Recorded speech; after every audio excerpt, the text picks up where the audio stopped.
Hey, and welcome to this Thirsty Thursday edition of Liquid Lunch on Newsmax TV.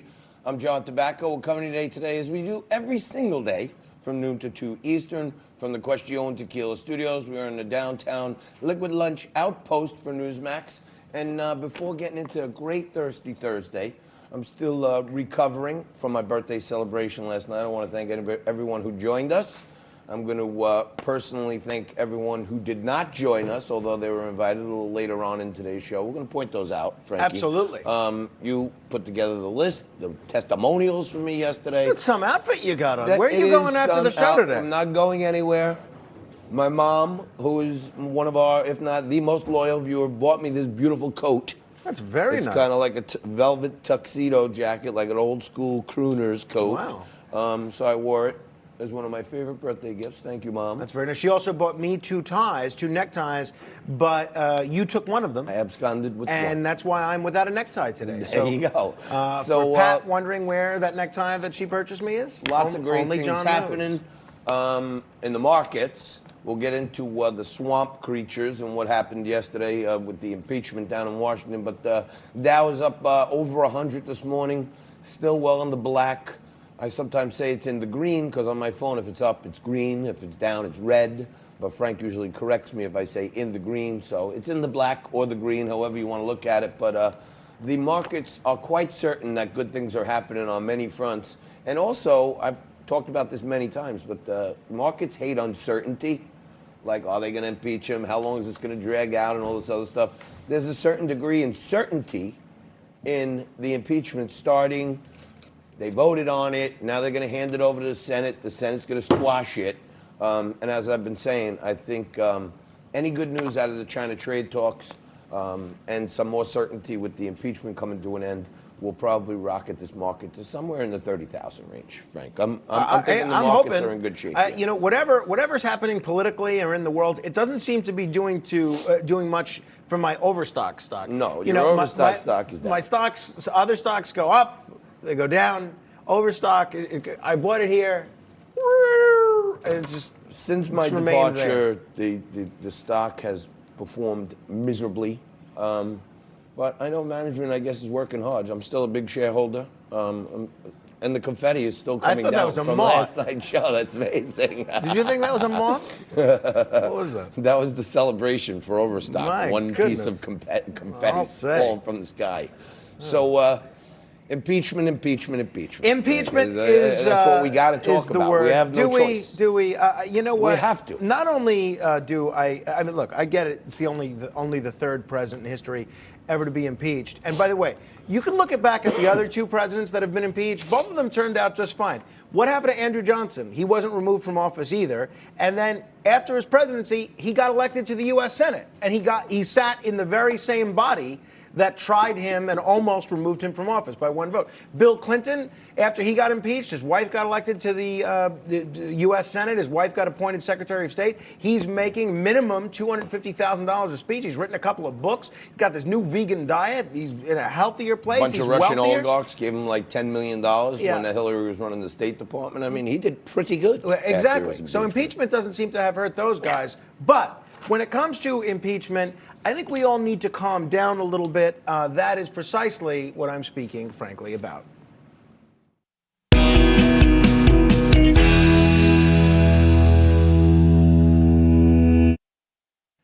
This is Georgia Republican Representative Loudermilk in yesterday's impeachment debate. This is what he said.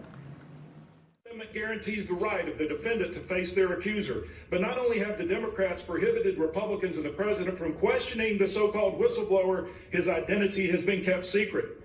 Before you take this historic vote today, 1 week before Christmas, I want you to keep this in mind. When Jesus was falsely accused of treason, Pontius Pilate gave Jesus the opportunity to face his accusers. During that sham trial, Pontius Pilate afforded more rights to Jesus than the Democrats have afforded this president in this process. I yield back. Congressman Loudermilk was actually comparing the impeachment of Donald Trump to the trial of Jesus. Now, again, Donald Trump is going to be in office after this impeachment charade is over. Jesus, he got nailed to a cross. He was crucified. It's a little different. Even Jesus risen from the ashes and rose from the dead, just like Trump will. He's not the only one that went a little bit crazy. Congressman Mike Kelly, who's actually a pretty interesting guy and a good guy, Republican from Pennsylvania, this is what he had to say. December is such a great month, and there's so many great dates in December, and we talk about the wonderful things that have happened in Decembers of the past. There's also, in addition to Christmas being something we celebrate, the Boston Tea Party took place in December, but also on December 7th, 1941, a horrific act happened in the United States, and it's one that President Roosevelt said, this is a date that will live in infamy.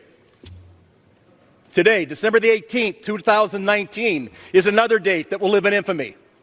When just because you hate the President of the United States and you can find no other reason other than the fact that you're so blinded by your hate that you can't see straight. For those of you whose history books might have gotten a little dusty, what he's talking about there is the attack on Pearl Harbor.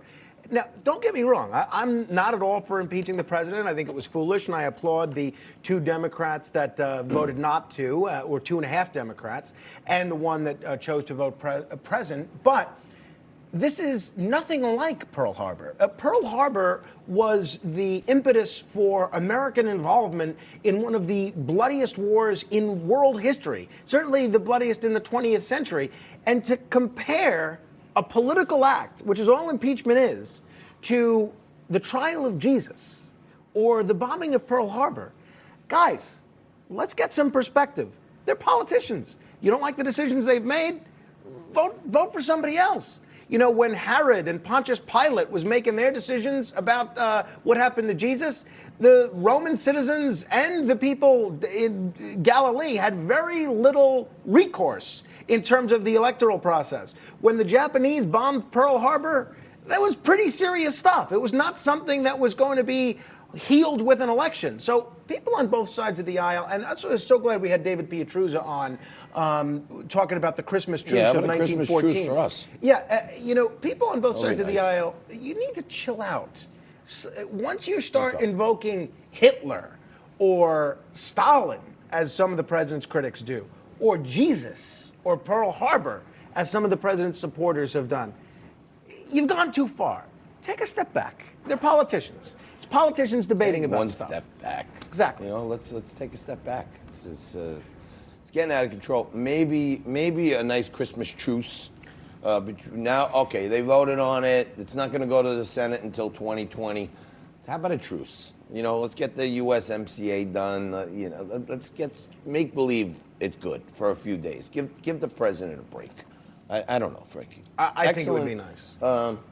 And that was only 3 minutes and 10 seconds, which is much closer to the 2 minutes, frankly speaking. You're doing great. Thank you. But no, you're right. I mean, did anybody see Nancy Pelosi trying to auction off Donald Trump's clothing before before they took the impeachment vote, like they did to Jesus? You know, like what's going on here? Jesus. By the way, and Pearl Harbor. That's a little whacked out. Great party last night, John. Not only do we still have confetti streaming down, but I think there's still a couple of the revelers in the back of the studio. That's right. Some that of the never made it out from of here. the party last night are still here, which is amazing. That's right. And those weren't even one people. One of them is Manny Alejandro, who's going to join us a little later on today to mix it up. Those weren't even people that were invited. But I also want to thank and acknowledge our makeup artist, Cece. Not only did she get you that gorgeous gift of a jade roller, but she bought pizza for the crew yesterday in honor of your birthday. Wouldn't take money from me, but she insists on ordering from this one pizzeria. It's like Pizza Dungeon or Pizza Basement or something. Underground pizza, right? The undercover pizza, whatever. Underworld, something. It might be mob ties. I'm not sure. And of course, the better pie was from John's. I bought, in honor of your birthday, pizza from John's. John's of Bleecker Street. And I take a great, now, a little more expensive, but I take a great deal of pride in telling you, John, no relation to the folks from the pizzeria, that we did a blind taste test with every person on the staff here, including Cece. And as usual, John's won. John's won. Of course. Hands down. It doesn't mean Pizza Underworld is not great. It is, but there's great, and then there's great.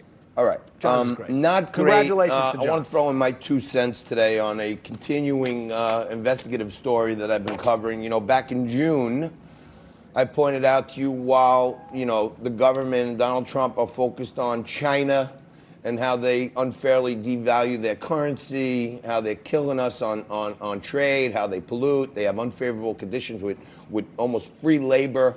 And Donald Trump's focusing on attacking that with tariffs. In other places, they have this company, Huawei, that's taken over the 5G network. We talked about last week, the Chinese company TikTok has this app with facial recognition. Now they're stealing all American data and taking over there. One place that China is not sleeping as well in trying to rip off America is in our capital markets. We talked about back in June that the Commercial Bank of China, the biggest bank in the world, division of Standard Bank, which is China's bank, sovereign bank, the U.S. entity in June paid a $42 million fine as part of a larger conspiracy with other international banks for ripping off U.S. investors by price fixing, rigging, and fraud in the American Depository Receipt Market, ADRs, okay? Goes through the Securities Lending Division. It's a very nuanced place, but over $400 million in fines were given out to ICBC, the Chinese bank, and others for ripping off U.S. investors, U.S. institutions. This was for like a 2-year period where they snagged them. But this is going on, from my experience, for about 20 years, where China, anywhere they can see a slot, okay, they come in and they try to rip off America. To follow up on that, just last month, a major supervisor who's an American was charged for his role in handling the brokerage, fraud, bid rigging, and operation. The supervisor, one Dominic Migliorato, who was the supervisor of the securities lending desk at Industrial Commercial Bank of China, was fined $150,000. He's now prohibited from acting in any supervisory capacity for at least 3 years. And I just wonder, I mentioned it back then, that, ICBC, this international bank, they pled guilty to criminal charges on this through the Department of Justice. They paid a $3 million fine, okay? On the regulatory charges, they paid a $42 million fine and returned some proceeds of $42 million. There's $45 million. They probably made billions off of this, okay? And I mentioned, if you remember, going back to them, Frank, that at the end of all days, China will be off the hook. They'll pay some cost of doing business fine. And my first thought was some Italian guy somewhere with a vowel at the end of his name is going to wind up taking the rap for this. And I may have been right. There was another collaborator in there, one Larry Myers, who was not an Italian guy. So the Department of Justice inquiry and investigation continues, and we will keep you posted on all the different ways that China is ripping off America right down to our very own capital markets. So just want to keep following up on this stuff, Frank, because everybody, you think it's just tariffs and intellectual property. You're right. And these smaller nuanced things, like hundreds of millions of dollars that they caught him, it's probably billions. We got to stay alert because China, everyone says Russia, Russia, Russia. China's our biggest enemy, and every time they see a crack, they try to get themselves in there. Well, they're also our biggest lender, too. So they're our biggest lender, which has us in a very precarious position. And there's an old saying on the streets, like, if a guy owes you 1,000, he's got a problem. Right. If the guy owes you 1,000,000, you got a problem. So we're kind of in this reciprocal issue here where, we owe them too much money for them to really do anything. But Trump's pressing the issue. I think we should cancel half that debt and tell them to take a walk on it. But we can't exactly do that. What we can do is what we do every single day. Come back after this with Manny Alejandro and Walker Bragman and mix it up. Democrat, Republican, news of the day, right after this.